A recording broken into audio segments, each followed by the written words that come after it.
World Bank regards primary health care as being a black box. A black box where you can see what's coming in, you can see what's coming out, you have no idea what's happening inside it.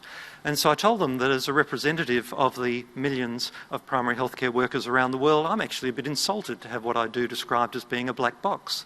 I understand what's happening, and so do you, in the work that we do and the great service that we provide to our individual patients, their families and their communities. The fact that others don't understand just means they haven't looked closely enough.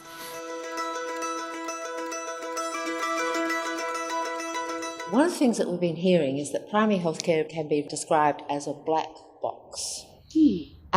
What's your take on that expression of primary healthcare as a black box? I heard that yesterday for the first time, and I was fascinated, and I thought about it a lot afterwards. I've never heard it described as that, but I actually think it's an interesting concept. And yesterday it was being described as the black box, I guess, from the point of view that nobody understands what's going on in there, nobody understands who's in there, nobody understands what the connections are. And I think there's a level of accuracy around that. But wouldn't it be neat if we actually embraced that whole kind of idea of the black box of primary healthcare, and we actually made that the game controller for the person in community so that they actually get to navigate their way through their epic health journey. Primary healthcare is more like a mosaic, and it has different components, and some components are pretty core. But you know, primary healthcare and how it's funded and how it's available actually varies from place to place and system to system, and I think that's part of the confusion. I see primary health care as where the first level or the first port of call that health consumers have with the health system. And I mean, it covers so much, you know, from prevention, health promotion, and of course the interaction with the GP and the other health professionals that one comes in contact with.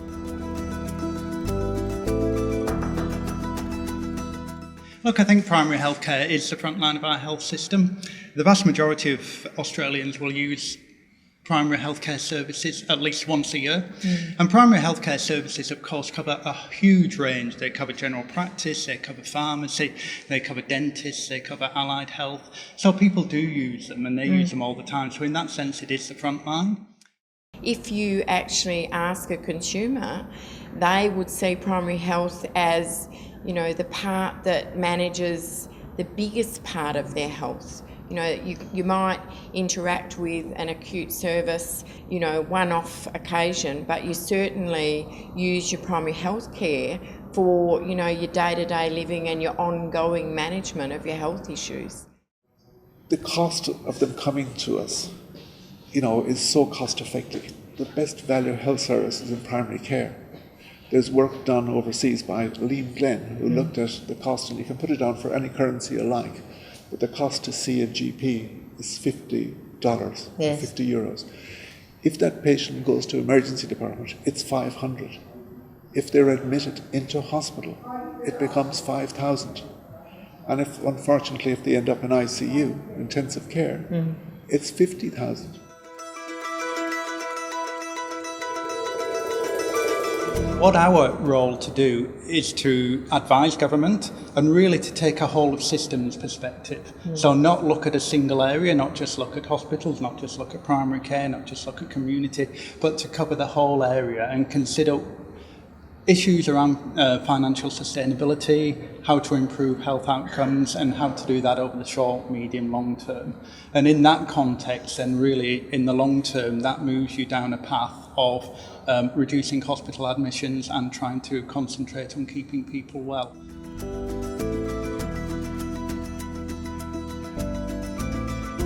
The task for PHNs is to make sure that people in the community are able to actually understand their own health, understand the health system, navigate the pathways, and be able to connect with healthcare providers in a meaningful way. The research is constantly evolving, and it's, you know, there is already a huge groundswell of research, and our role is to make sure that we connect that in as well, so that the research is around the researchers and the population health planning people, information people, mapping what's out there, and that's the needs assessments and the chronic disease spread and the population health databases that are out there for each of our regional communities or each of our regions. Here it is, here's what's out there. We then need to know where the gaps are, and they can help us with that as well. And then we find the innovative solutions that will assist in actually closing those gaps and connecting people better into the system so that they can get the healthcare services they need when they need them and where they need them. The truth of the matter is, if we actually want to keep people well and we want to keep improve people's quality of life, then actually we need to be keeping people out of hospitals. So hence the importance of primary healthcare as the front line. Absolutely, as the front line, and preventing people getting into hospital, putting more investment in community-based services, putting more investment into those primary care areas that actually keep people well and not treating the illness. The beauty about primary care is its ease of access. We live and work in our communities. We know our patients, we know their families, we know their extended families. We provide front-level care.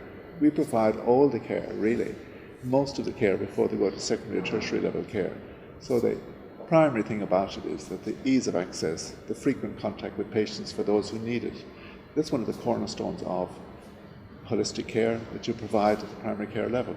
That's what primary care is. If we want to have universal health coverage, if we want to have every single person having access to health care, then we need strong primary health care.